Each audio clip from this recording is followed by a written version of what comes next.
ഞാനും കുറച്ചു ദിവസമായി ചേച്ചിയോട് ചില കാര്യങ്ങൾ പറയണമെന്ന് വിചാരിക്കുന്നു. എന്താടാ? ജീവിതം എനിക്കൊരു തമാശ തന്നെയായിരുന്നു.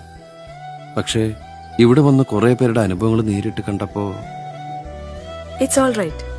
ജീവിതം ഒരു കാഴ്ച വസ്തു ആക്കരുത്. സന്തോഷമായാലും സങ്കടമായാലും അതിലൊരു സ്വകാര്യത വേണം. ഞാനിതൊന്ന് എഴുതിയെടുത്തോട്ടെ?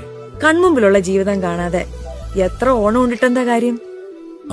Do what you love and love what you do. നമ്മൾ ഇഷ്ടപ്പെടുന്നവർ വേദനിക്കാതെ നോക്കേണ്ടത് നമ്മുടെ കടമയാണ്. തോക്കാൻ തയ്യാറായ നമ്മൾ തോറ്റുകൊണ്ടേയിരിക്കും. പോസിറ്റീവായി ചിന്തിക്കണം. വേണ്ടാത്ത ഈഗോ ഒക്കെ മാറ്റിവെച്ച് അധ്വാനിക്കാൻ തയ്യാറായ വഴികളൊക്കെ താനേ തെളിയും. ജീവിതത്തിൽ ഒരു പാഠം വിനോദ് പഠിക്കാനുണ്ട്.